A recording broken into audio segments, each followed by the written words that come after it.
So we've looked at statewide zoning reform, supply and demand, the value of urban land, tax policy. Now we're going to turn to the long-awaited subject of institutional investors.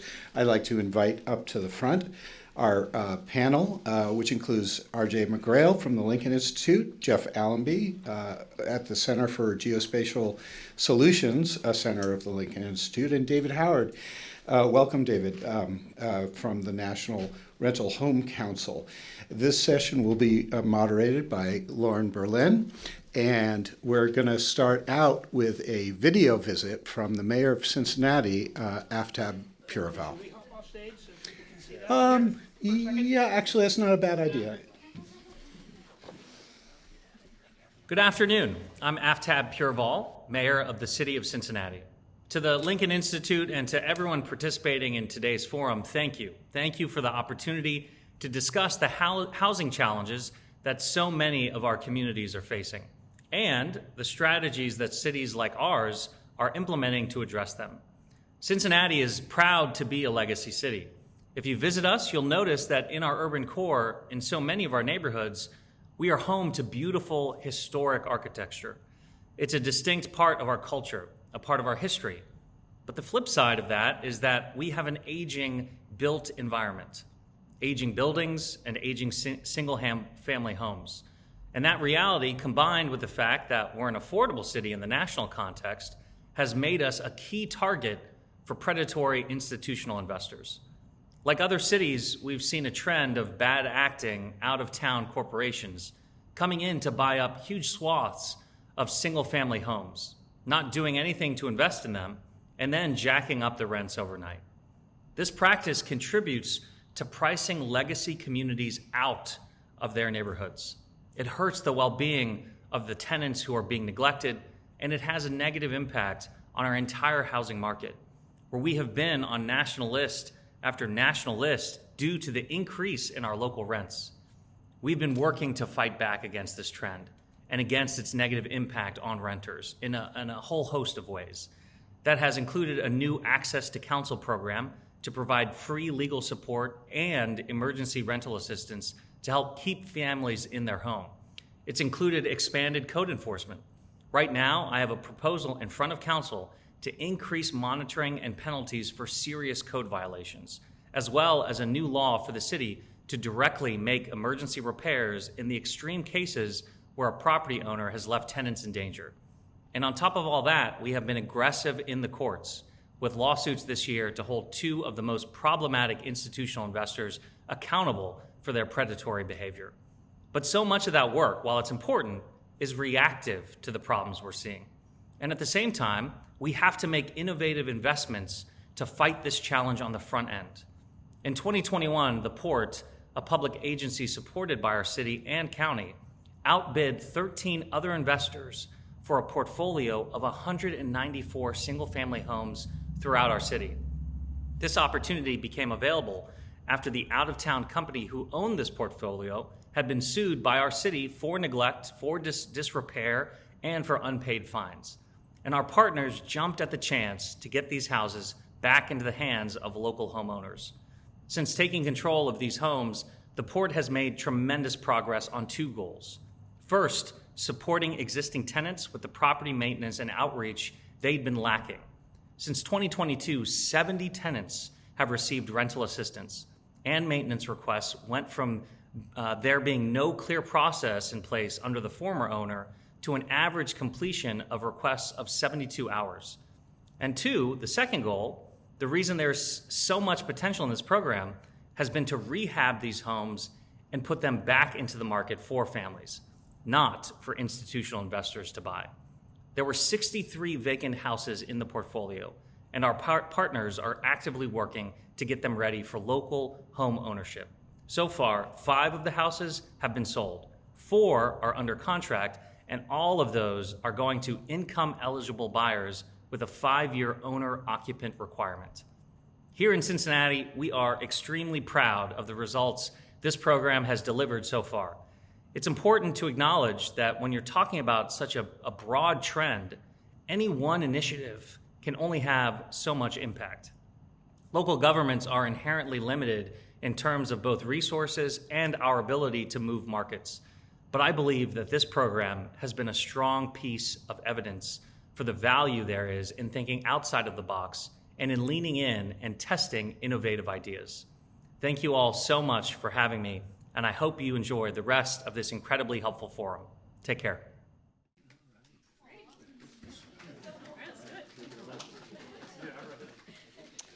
Hi, I'm Lauren. I'm a writer and editor. I work with a lot of housing organizations. I'm not a journalist. I tried to be for a year and spent the whole time worrying I was going to hurt people's feelings, so I applaud all of you. What you do is so important and really hard. So I think we'll go down the list and people can introduce themselves, and I understand that some of our panelists today have slides as well. So we will do that, and then I have questions for each of you. David, do you want to go first? Yep. Should I, this is work. Well, actually, what we've got on the PowerPoint slides is for RJ to go first. Oh, okay, I'm sorry. And then Jeff Allenby, and then David. All right. That was my question. Can handle this. All right. RJ, you want to take it? Hello, everyone. Hello. RJ McGrail, I'm a senior fellow here at Lincoln, and I lead our Accelerating Community Investment National Community of Practice, which is our attempt to answer the how do we connect tax policy, land use policy, and the underlying capital market strategies that pay for housing affordability or pay for a lack of housing affordability in place all around the country. I'm going to briefly click through a couple of these. So this initiative really is about the community investment ecosystem with public finance agencies as a key entry point. Entities like the Port. We've been working with the Laura and the team at the Port for about 3 years now. Our model is, as a lot of things at Lincoln, really rooted in research and analysis of public finance tools and the way that they're utilized around the country. Our answer to so what or how to fix it is to bring public finance practitioners, their local community and capital conduits and partners together to peer learn, to improve practice, build skill, and to develop some shared priorities that lead them to figuring out ways to build pathways to partnerships, to new investment. That's both local investment and new to market national investment. The goals are up here, and you guys have all this. I'm not going to belabor this piece of it. I just wanted to give a sense of geography. This is where we are doing this work all around the country. Mac and I and a couple of other of our colleagues were just in Santa Fe, New Mexico, kicking off the second round of this community practice. The idea being figuring out how to create a more fertile environment for mission-aligned capital holders, and then, by extension, their work in the capital markets to deepen investment across asset classes, across fund types, in areas that benefit residents and communities. I wanted to just do a quick bit of additional background since we know the Port case quite well. I think the mayor did a phenomenal job in setting the context, but this was their challenge. This is the institutional investor ownership. They did a version of some analysis you're going to see later on their own. Over 4,000 investor-owned homes. The stuff that you would expect. LLC owners related to each other, tax bills going to the same place. They had to dig property record by property record to figure out how to do this with graduate student help. Concentration in low to moderate income neighborhoods. So what did they do for this challenge? They built a public finance structure to solve it. The underlying transaction that the mayor referred to was really about going out and borrowing $15 million to buy those homes. And as you can see on this very, very simplified sources and uses table, they carried a little bit of rental costs. They had expectations around how the work would cash flow, and were able to, because they had roughly competitive, but not top bid. I think that's an important piece of additional context. But the willingness to have shortened time to close, which was the other factor in how they were able to successfully make that bid over the 194 homes to take them out of institutional investor hands. The scale of replication, which was the stuff the mayor was talking about. The thing here that I think is most interesting is not the 5 homes sold or the 4 homes under contract. It's the 50 renters on the occupied units who are now connected to all of the public side, community side, first-time homebuyer training, getting in the pipelines of all the various state, county, and local state and county incentive programs. So 200 homes, they've sold they sold 5, they've got 4 under contract. They've got about 25 more ready to sort of go to listing. Those homes are selling for around $180,000. The median home price in Cincinnati is $260,000 for average. So they are providing they are using public finance structures and government public ownership as an interim solution to provide affordable home ownership opportunities and all of the quality of life rental stuff that the mayor talked about earlier. There's additional background in the deck too. Before we go to you, Jeff, I was going to ask each of you, and I forgot to say this at the beginning. Since we have a room full of journalists, I think a question I, as a journalist, always wondered was, like, and from your perspective, what is a missing piece when we talk about institutional investors, where you feel like you're like talking to your friends, you're like, the thing nobody understands is, like, what is that from where you sit on this subject? That's a really good question, Lauren. The thing that I oftentimes I find myself trying to explain more clearly to folks about institutional investment in these communities is that it's oftentimes a leading indicator of other sort of fiscal, community, public finance instability or risk. Right, this is a risk indicator for for a community having a host of other problems. If there's the opportunity and market for predation from capital to come in. Why I think that's a problem, though, is because it doesn't allow places to be able to really dig in and comprehensively plan for how they want to solve for it, which is one of the things that we're trying to address through the ACI initiative, is to get those conversations to happen in places that can learn from each other and that can build a set of solutions to solve for the challenge. Great, thanks. On to you, Jeff. Thank you. What is one about this? All right. So Jeff Allenby, I'm the Director of Geospatial Innovation with the Lincoln Institute of Land Policy. We are a center about 3.5 years old that was started to really bring the power of technology, and particularly geospatial technology, to bear on a variety of the Lincoln Institute's programs, but also helping other partners in the social and environmental spaces be able to access technology, understand how to use it, and really bring it to bear to help solve a number of different challenges. This is obviously a topic that has gotten a lot of coverage lately. Obviously we're having a panel about it, forum on it. But what we saw was a lot of these discussions were happening without necessarily an underpinning of data behind them. Or you had anecdotal stories, you had anecdotal evidence. Obviously it's a very inflammatory issue in a lot of areas, but we weren't really seeing necessarily hard evidence or numbers behind it to help inform that. And after a conversation with Mac, Lincoln's president, saying, could you map this? I was like, let's try, let's see if we can map this and be able to look at it. And we came up with a methodology that we're calling Who Owns America, that I don't know why there's text on the background. This is not what this slide is supposed to look like, I apologize. I'm just gonna skip it because it's hard to see.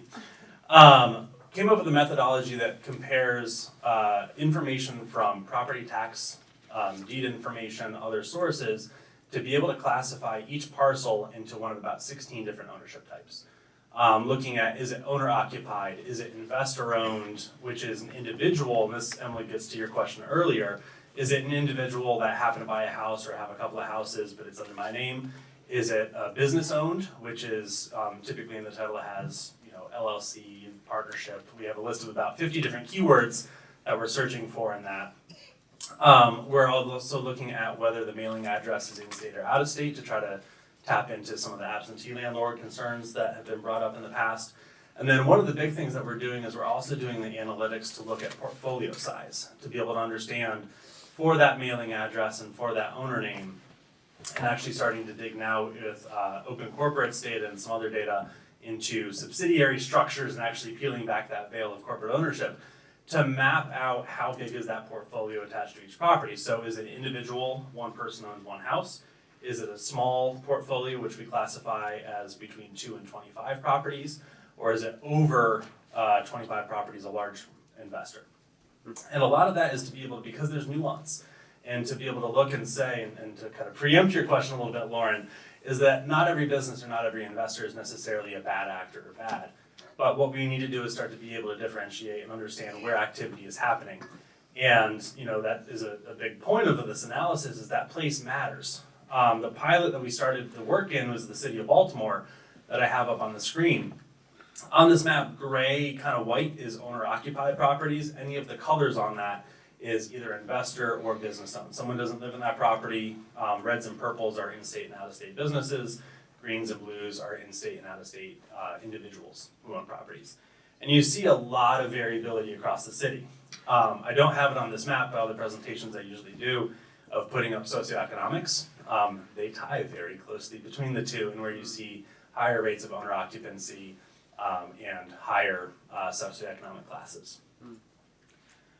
What we can do with this information, though, is begin to look at a lot of different pieces and really dig into things like transaction history, layer on other information from the city or other partners to begin to tackle what I call data fusion, to be able to look at all of these information in context of each other as opposed to just looking at a map of owner information.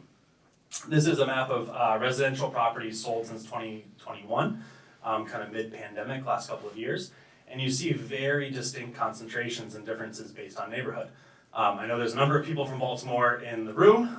If you look at this, you recognize Fells Point, you recognize Canton, you recognize Fed Hill, and you see very high rates of owner occupancy going on there. Other parts of the city, it's a little bit more mixed, and you see that. But what we're also able to do is to be able to look at change over time. This is a bit confusing, and I apologize for that. But center of the line is no change in each ownership category by council district. Half the city, half the council districts in the city actually saw a decrease in home ownership in that council district from 2017 to 2022, ranging from about 1% up to about 5% of the population or the properties in that. The other half, actually saw an increase over in home ownership over that standpoint. But when you look at where they are within the city, you look at how that matches with some of the affluence within some of those neighborhoods, you see it's not the same. Areas that are more affluent tend to have increased ownership rates. Areas that are less affluent saw pretty consistently across the board a decrease in home ownership rates. And by bringing all these different data sets together, you can start to see this really for the first time. When we have shown this to people familiar with Baltimore, it reinforces a lot of the preconceptions or the stories that they've been hearing, but what they're able to do is begin to have, that actual information to go and talk to a specific city council member to be able to say, were you aware this is going on? Were you aware this is the extent of what has been going on? And, begin to inform some of those discussions. Looking at the big institutional investor, I apologize how small the key is on the bottom. This is a new analysis that we're doing where we're actually digging through SEC filings and other pieces to begin to map out all of the subsidiaries that map back to about a dozen or so large institutional investors. We're doing this for a partner of ours across all census tracts that have at least an 80% minority population. Next, we're going to do 50 to 80% as well. What we found is in the top 10 cities that we looked at, there's about 43,000 properties owned by about 10 of these institutional investors across about 100 subsidiaries. And if you're just looking at that first level of mapping by subsidiary, you're not necessarily seeing those portfolio values as high as they are, but it's really digging in and bringing in all of those different information pieces together to be able to see how that tracks across a neighborhood. This is in Atlanta, and then to get those points on the map. Other aspects and what we're starting to look at is how it's going to help inform other challenges and really open up some of kind of the black box of policymaking. This map is showing a town not too far from here, Acton, Massachusetts, but it's showing owner-occupied properties that haven't sold in at least 30 years. The same person has lived in that house for 30 years or more. And what you see is in this one town, there's about 715 owner-occupied properties. Why we're looking at this is because these are properties that over the next 10 to 15 years are likely to transition ownership as people retire, move a different place, downsize, potentially pass on.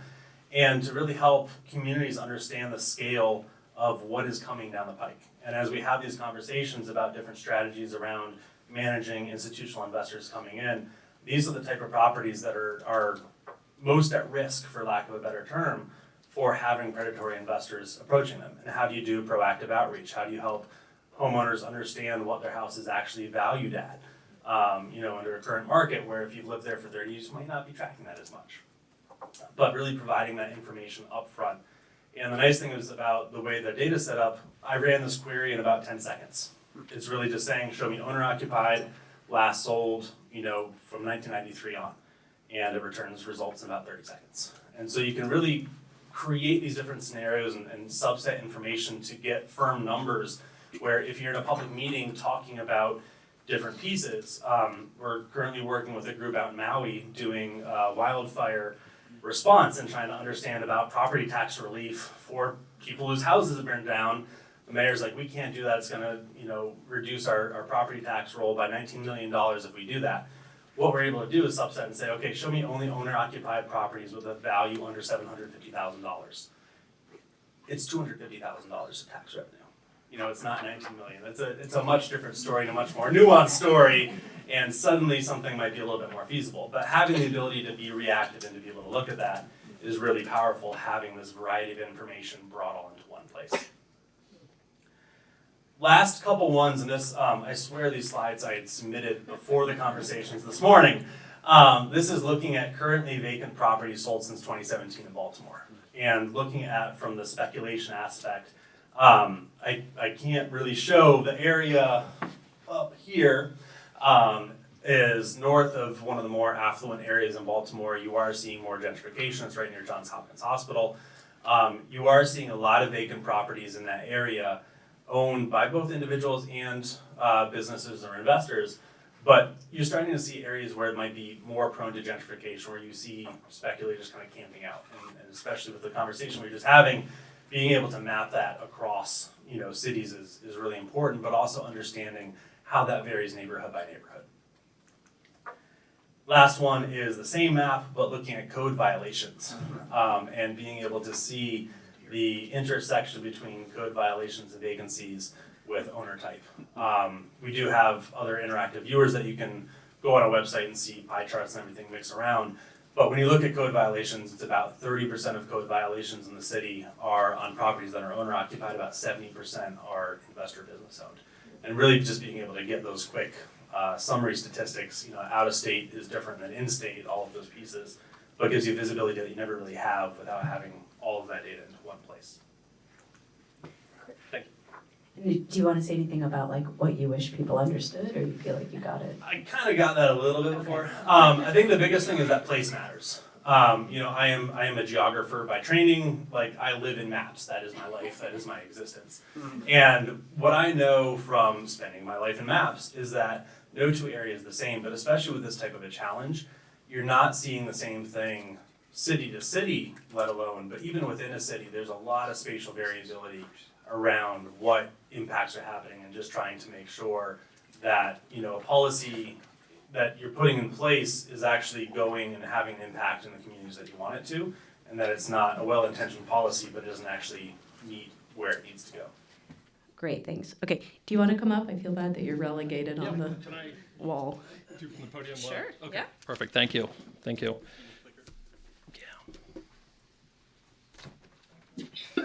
There it is. Where's the slide? I will, that's not my slide, can I? I think the booth will get you back where it needs to go. Well, I can't figure this out. I'll come back to it. So thank you for having me. I'm David Howard. I'm the CEO of the National Rental Home Council, which is the DC-based nonprofit trade association that represents the single-family rental home industry. Our members include owners, builders, operators of single-family rental homes and new single-family rental home communities. Our members come in all shapes and sizes, from the large corporate owners that we've been discussing today all the way down to the mom and pops, and again, everywhere in between. I think where I'll start is somewhere I think we all agree, which is America's housing market is in crisis. And that crisis doesn't limit itself just to the owner-occupied housing market. The rental housing market is in as much, if not more, of a crisis than the owner-occupied housing market. And that crisis exists because of two reasons: housing supply and housing affordability, both of which are at all-time lows.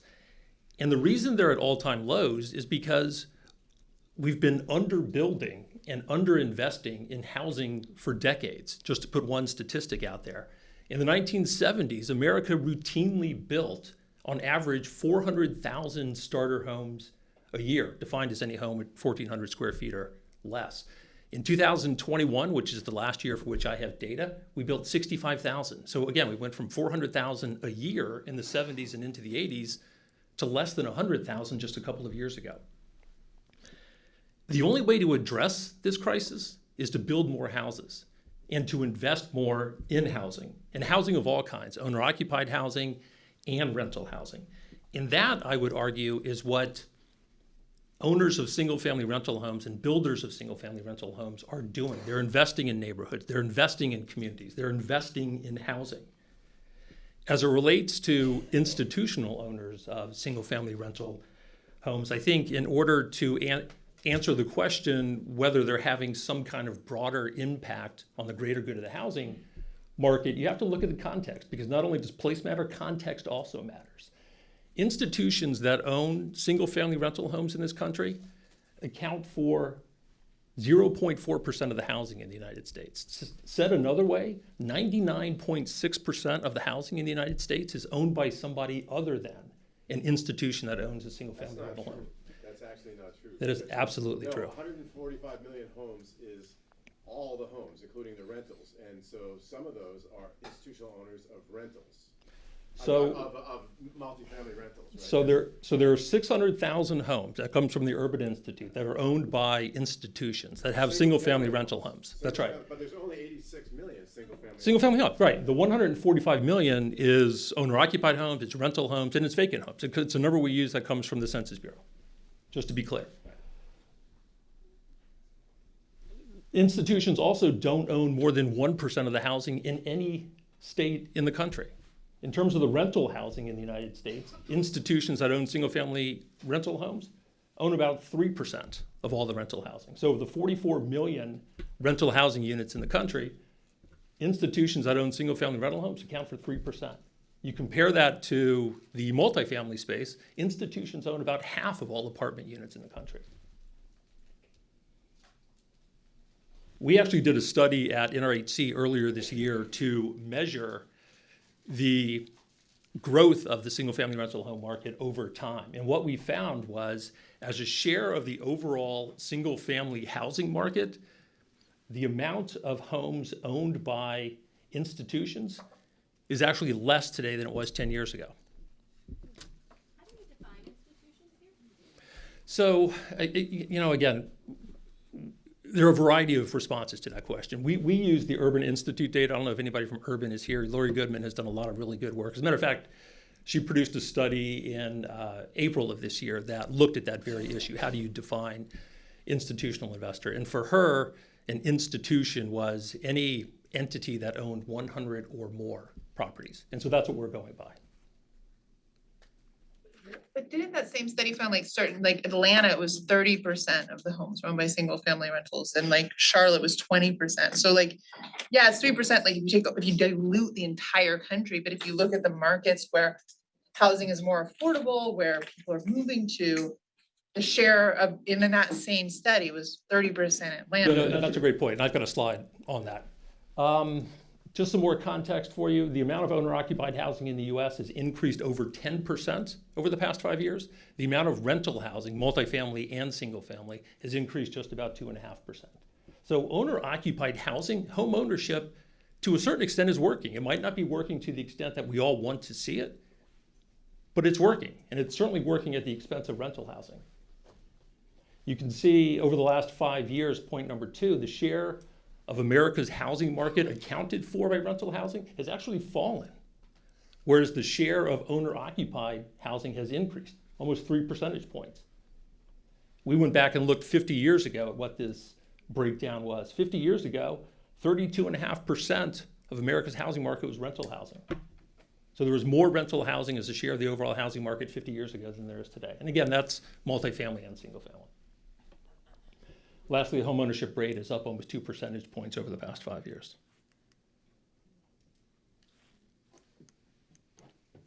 And so here's, I think, a response to your question about local markets, because we hear that a lot, and it's valid.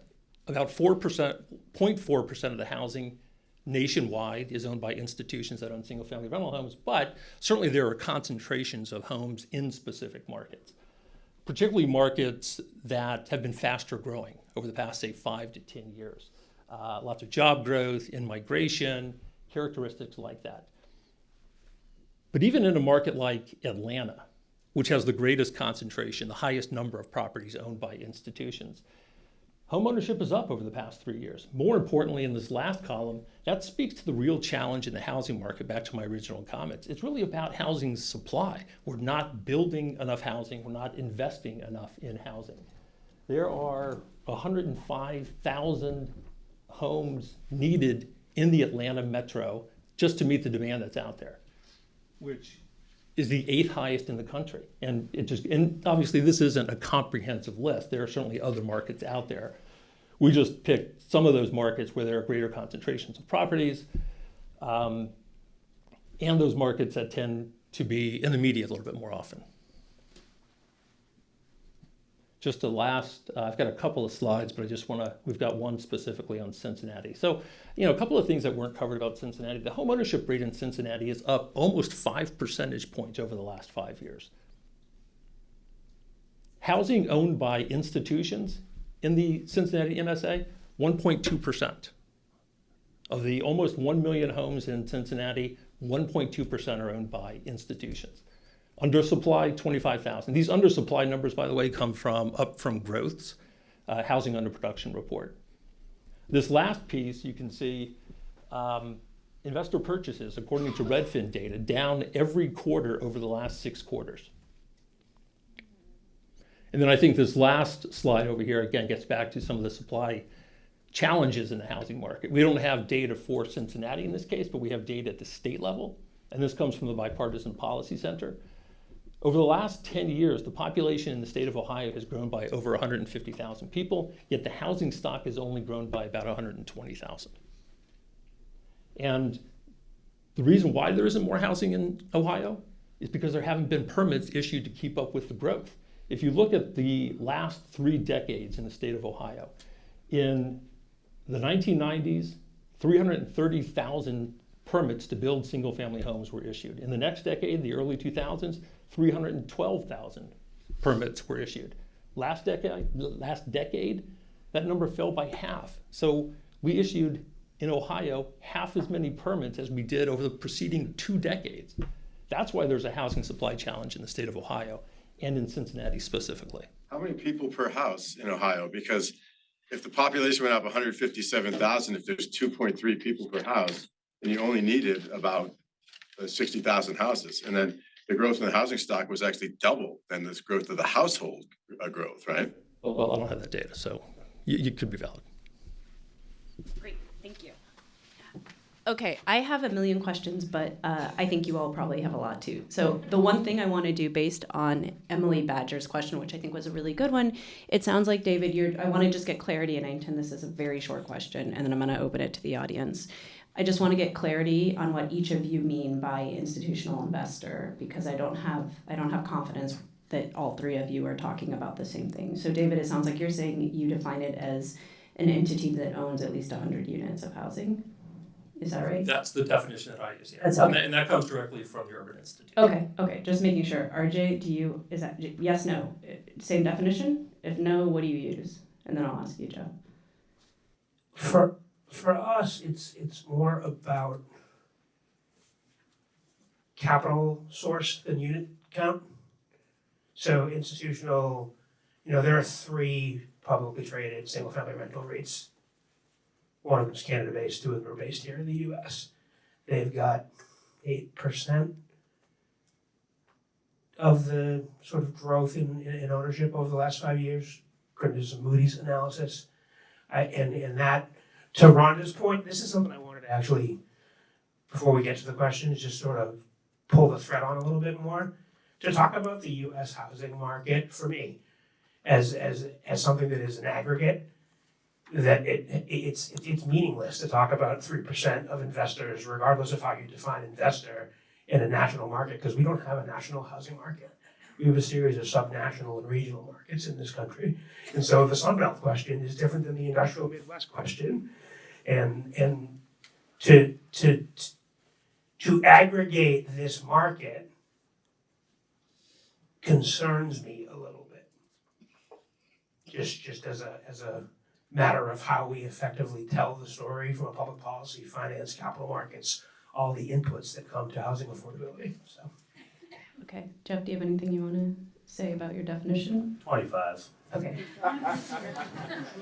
All right, so we're all talking We about. look at it from the perspective of casual investor is the wrong word, but like if someone at a local level is investing in real estate, once you get above 25 properties, that is your full-time job. That is, you were doing that as a job. Well, and the data's gotten, and then I'm going to stop, I promise. The data's gotten murky, right? Because there's a lot of mom and pop owners who are creating LLCs and partnerships, right? And so that's complicated understanding what's going on. Yeah, our data and our portfolio size takes that into account. Okay. So it's looking at cohesive mailing, 10 LLCs registered to the same mailing address. We're accounting for all of that, so it's not, on the slide for Baltimore, the bar chart, you saw the blues were institutional individual investors, not corporations or businesses. Across the board, large decrease in just mom and pop investors. Across the board, large increase in business owned that have LLCs. So I think there's a definite formalization of the market where previously someone might have 6 properties in their name personally. Now they're either creating individual LLCs for each property or a holding company to manage those properties and separate it from their assets. Great. Okay. So, does anyone have in the back? Yeah.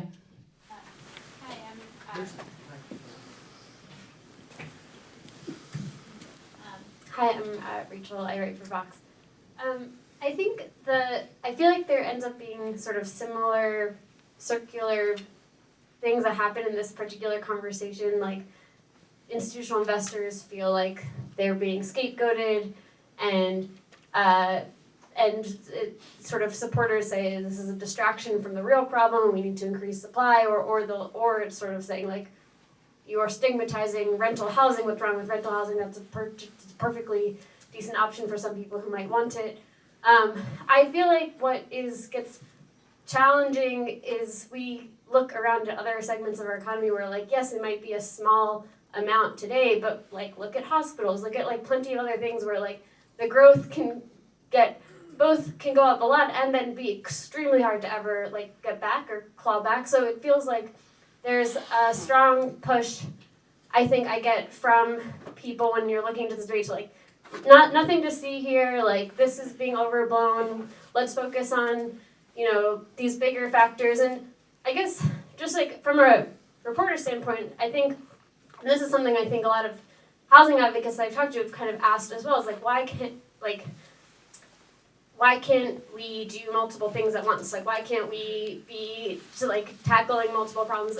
And so I guess I was just curious what you guys think. Like, do you think a focus on, because there has been evidence of some things that should cause people some concern. Like there has been some, not all companies, and I understand sort of you don't want to paint a whole sector with a broad brush, but like there are certain incentives for large-scale Wall Street institutional investors that are a little different than some other investors, and I think it's it's like silly to pretend that those don't exist and that we shouldn't be sort of like thinking about policy to mitigate those kinds of problems. So, but I think the dominant response I've heard often is like, this is a distraction from the bigger things. And so I'm just curious how you guys think about that tension and like, can we walk and chew gum at the same time? Is that really, maybe not, but yeah.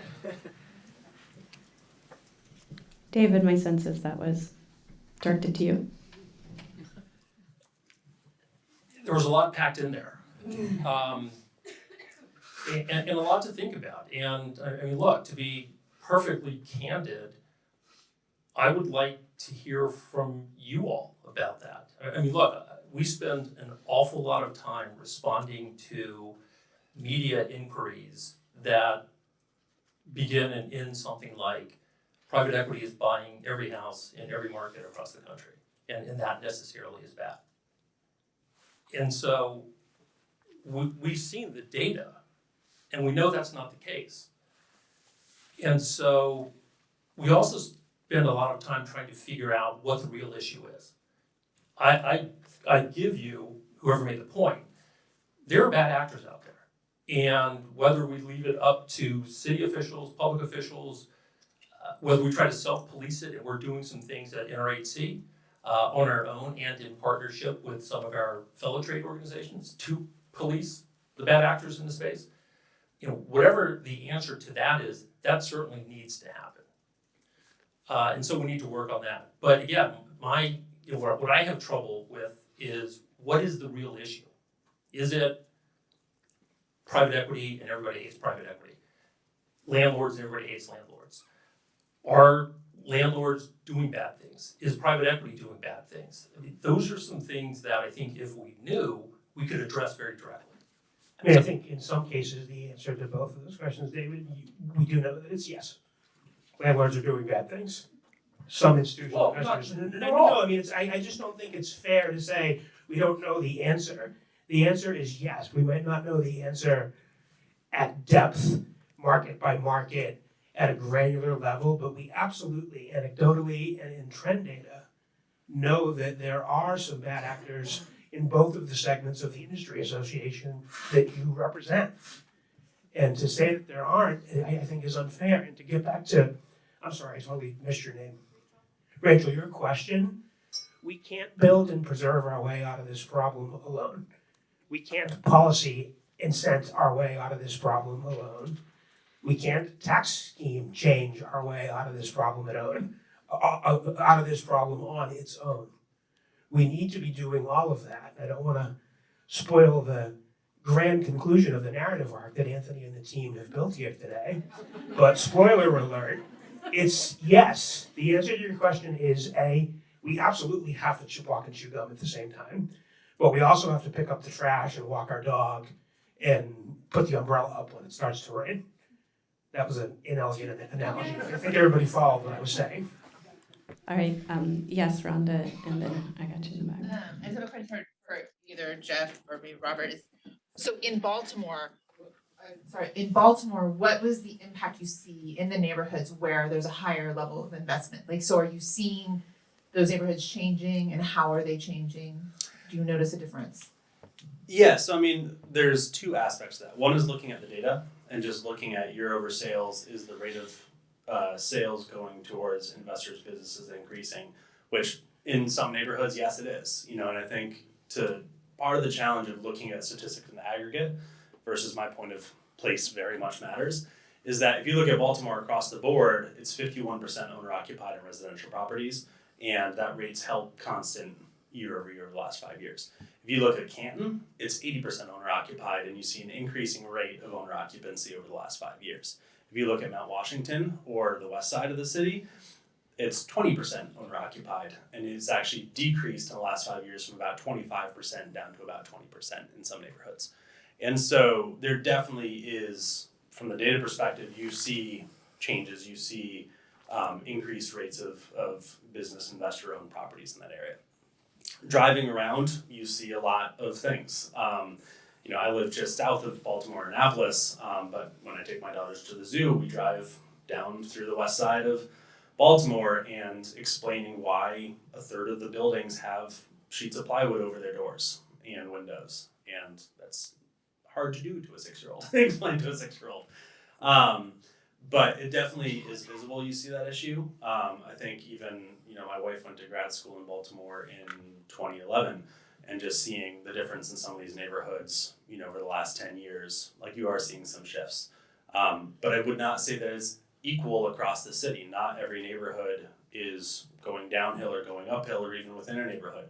I think areas where you do have more people in occupied houses, whether they're owner occupied or investor owned but rented, those areas you have more improvements or whatever you want to call it. Areas where you see half the block being boarded up, you don't see the same thing. Oh, great. Okay, I said in the back, and then I got you, Liam, and then I've got you.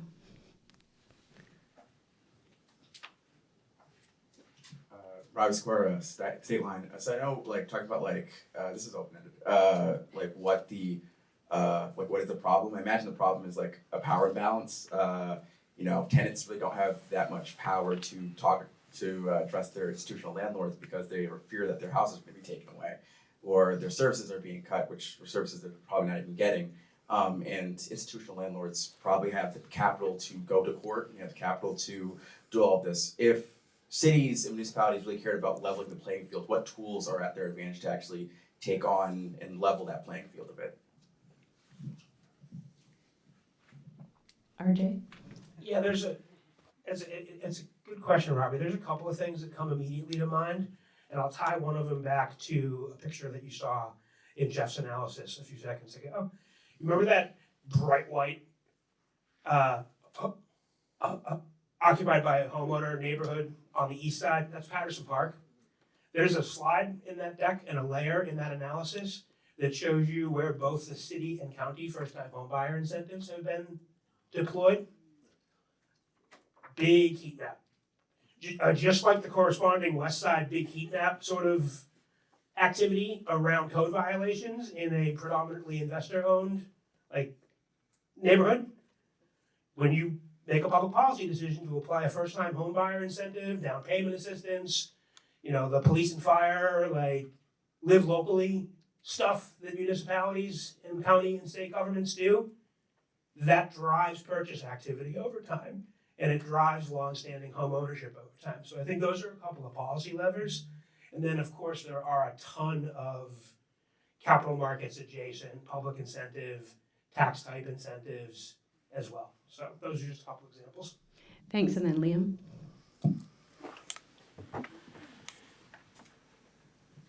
David, my question's for you, and I'm sorry everybody's picking on you. What characteristics of neighborhood or housing market or housing type do the investors that are under your umbrella look for when deciding where to purchase homes? So again, it really starts with demand. Demand for all kinds of housing, obviously drilling down to demand for single-family rental housing in particular. And demand is evaluated according to things like in-migration. And so you see, again, larger numbers of homes owned by institutions in the Phoenixes, the Atlantas, the Tampas, because these are markets that are characterized by higher levels of in-migration. People are moving to those markets. Also, job growth, employment growth.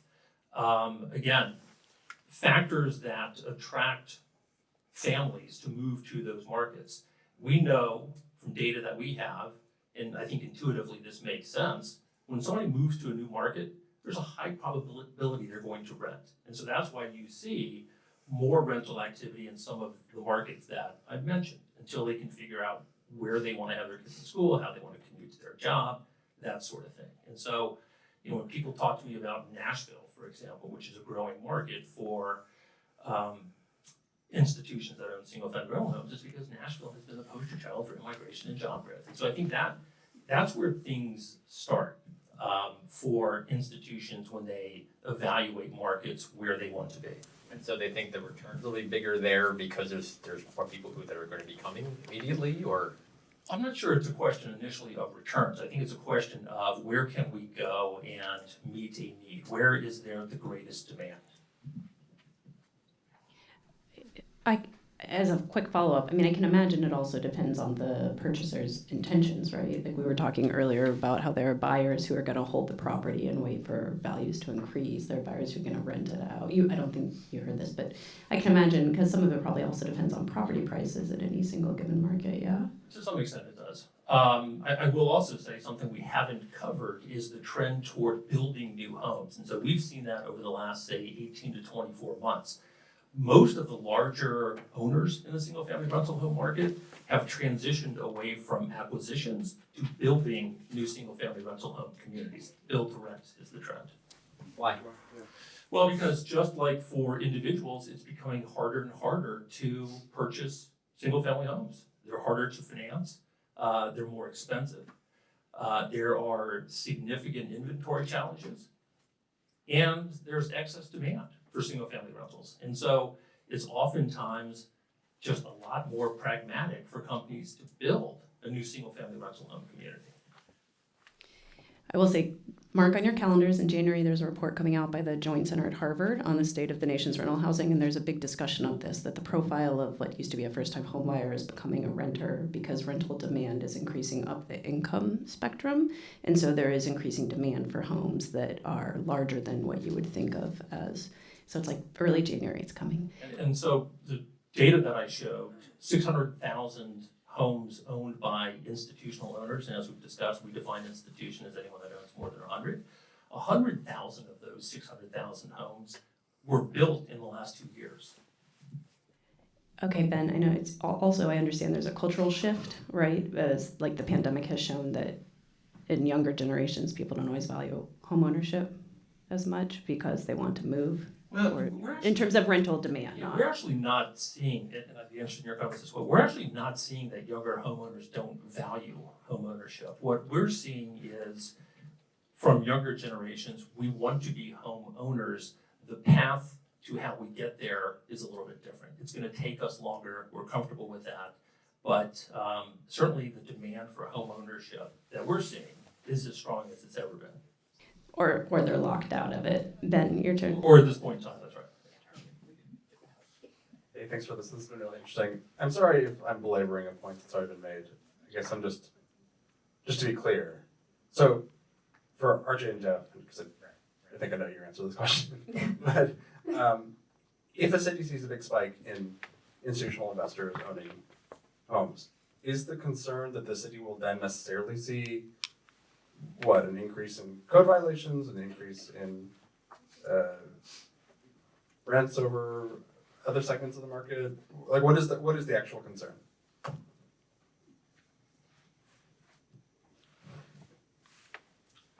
Price instability is a part of it. Quality of life code, certainly a part of it. I think the other thing that our local practitioner partners are identifying is that there are building quality of life, public safety, like it all tends to, if the mayor were here, you could ask him the question, what else besides code violation prompted you to sue Rainiff Housing to get those 200 homes out of their ownership? And it was building quality, and it was their portfolio of 200 homes in that market, 50 to 60-ish that were vacant and being held as non-cash flowing assets because there was enough cash flow in the rest of the 200 to make the investment still pencil, right, for the investor owner. But they were, never mind the renter not being able to get a ticket called, going from 3 days to never on your boiler call, window call, whatever. None of that work was happening in 50 homes clustered in, if you looked at the spatial analysis, clustered in a couple of neighborhoods. And that stuff matters from a built environment in place perspective.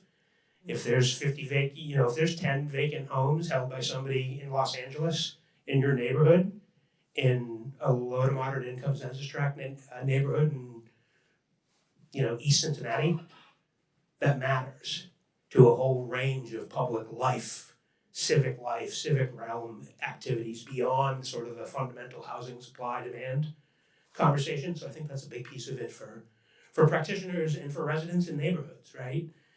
I'm out there every day cutting the grass and fixing the flower boxes and picking up trash. And that's not happening on 6 other houses in my street because they're owned by a less than desirable from a public outcomes perspective investor, out-of-state investor owner. So. And my response to that would be, because we actually track the amount of vacant homes owned by our members, it's less than 1/3 of 1%.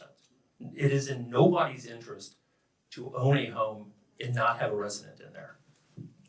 I think the other piece, and then it's you, Mac, is that in the case of Cincinnati, then they were saying that this was naturally occurring affordable housing. This was housing that was disproportionately concentrated in neighborhoods that are low mod and communities of color. And these are homes that could go onto the market and sell below market rates. And so you're taking home ownership opportunities away from communities, which I think is another big piece of people who want to shift homes out of the institutional market. Mac. Yeah, I think we're making too big a deal over what we're calling an institutional investor, because the problem that we're trying to solve isn't about institutional investment at all. It's about non-owner occupied homes and the lack of opportunity for people to become owners. And David even pointed out the fact that we don't produce starter homes anymore. And one of the big points about what homes are institutional investors buying, it's actually that very stock, because that's the one that people want to rent, right? It's the 3-bedroom, 2-bath, or 1.5-bath home. So, and the thing is, so I don't really care that it's only what you call 600,000 homes owned by institutional investors, because if you look at the Green Street report, which I just did, the single-family rental market is sized at 16 million units, which is about 19% of all of the single-family stock in the United States, right? And so whether or not it's somebody who owns more than 100 or whether somebody owns more than 25, there's a hell of a lot of people who do not live in those homes owning those homes. Now, the reason that the Port of Cincinnati worried about that inventory they wanted to buy was because they were getting complaints from the neighborhood that these, whatever you want to call it, these outside investors who were buying these homes, the first thing they were doing was stripping the landscaping from the home, because they thought it would be less expensive to maintain the home.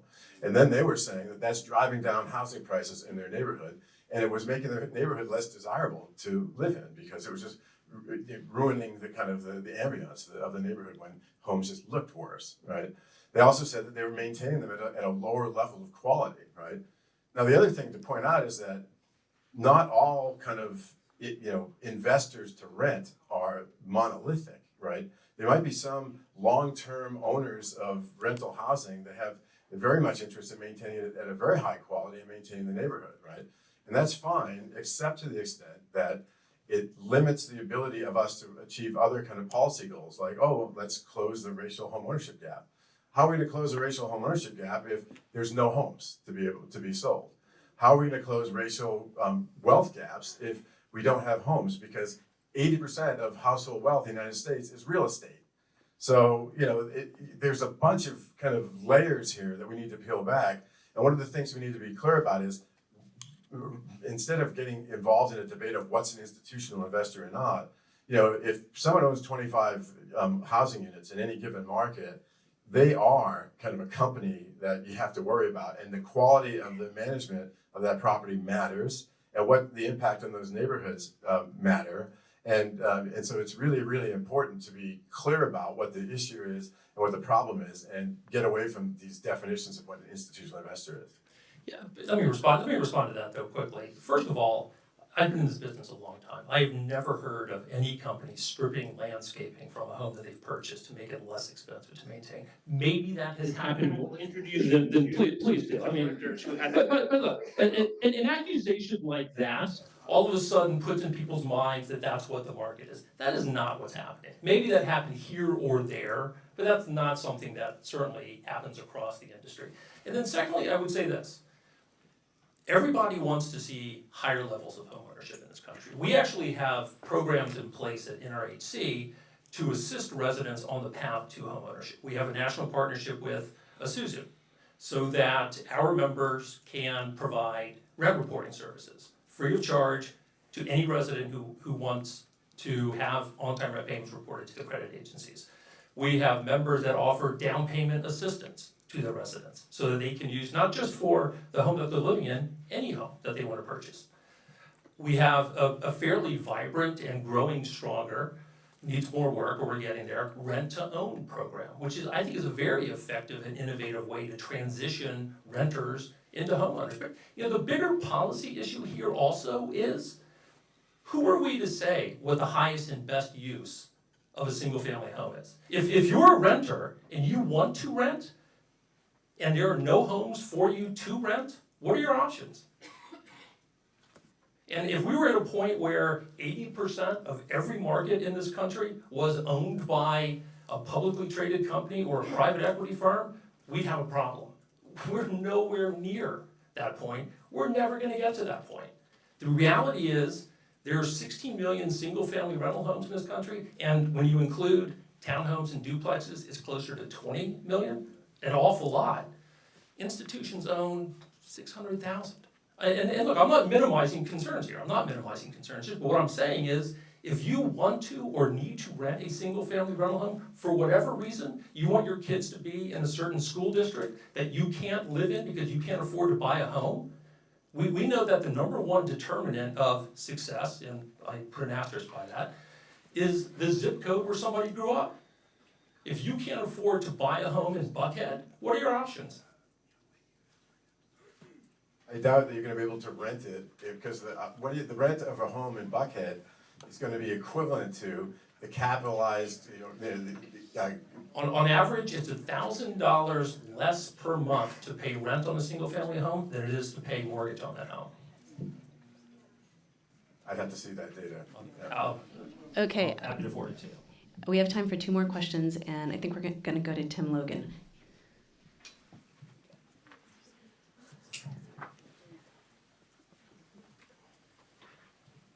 I just wanted to pivot just a smidge.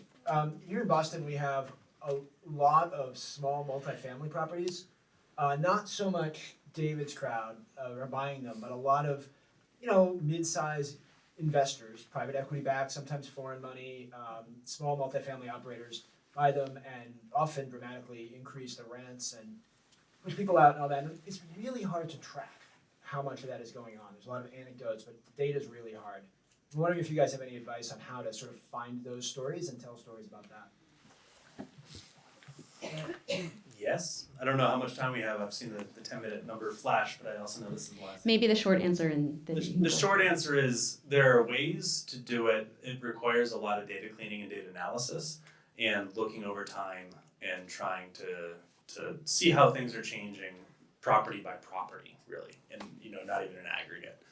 There are ways to do it. It's a decent amount of work. We've been putting a lot of work in our methods to be able to overcome the data issues, the data cleaning issues, the data standardization issues. The reality is it's very easy to obscure ownership, especially foreign ownership. That's one of the reasons why we're partnering with open corporates right now to be able to tap into kind of their global database of ownership data and corporation data and try to pierce that veil a little bit. Great, thanks. Our last question is Laurel in the back. I'm just curious, obviously this is a concern among those of us here, but also I think in a lot of communities, obviously people read the ProPublica thing and they say, how do we keep out these institutional investors? And so I'm just curious from the policy perspective, are there places in the United States that have made policy attempts to ban institutional investors? I can think of I read about Florida, I think is trying to ban foreign investors or investors from certain countries. And obviously there's been a lot of regulations trying to ban short-term rentals like Airbnb. But I'm just curious what's happening out there in the states and cities trying to limit institutional investors from being able to purchase properties. One thing that we've seen bubbling, and this kind of, I'm going to answer that question and also add a second piece of point to the question that Tim said. Our work in bringing together these networks around the country of public finance and community partners is a strategy from a narrative perspective to surface some of those stories. Reporting them and sourcing them and backing them with data remains the challenge that Jeff was talking about. But story lead wise, let me know, because we're able to sort of point you to markets around the country where interesting things are happening that might be analogous to the challenges that the Boston market's facing. On policy tools, one thing, not a ban, but a hedge incentive, I guess, as you would call it, is the notion of right of first refusal. And making a choice for a municipal government or a county government, not typically statewide yet, that I've seen anyway, but basically to either implement a first refusal for some community entity, community land trust, some governmental entity, land bank, some nonprofit entity, some non-outside investment entity, if that's a policy choice that you want to make. And also not just having right of first refusal on the books, but the other possible idea that we think has a lot of promise is purchasing a right of first refusal. You know, to be able to say to the thousands of 30 years no sale, the 730 years no sale homeowners in Abington town officials should be going to all 700 of those homes, and if a policy solution like that were in place, could say $250, call us first when somebody shows up with a cash offer card. Something as simple as purchasing the right of first refusal to at least give a competitive, a single point in time opportunity to be able to sort of create an alternative disposition strategy than a straight market sale, if that's a policy that's desirable for a community and its leadership. All right, well, thank you, you three. We really appreciate the time. Thanks for the good questions. It's always fun to geek out like this.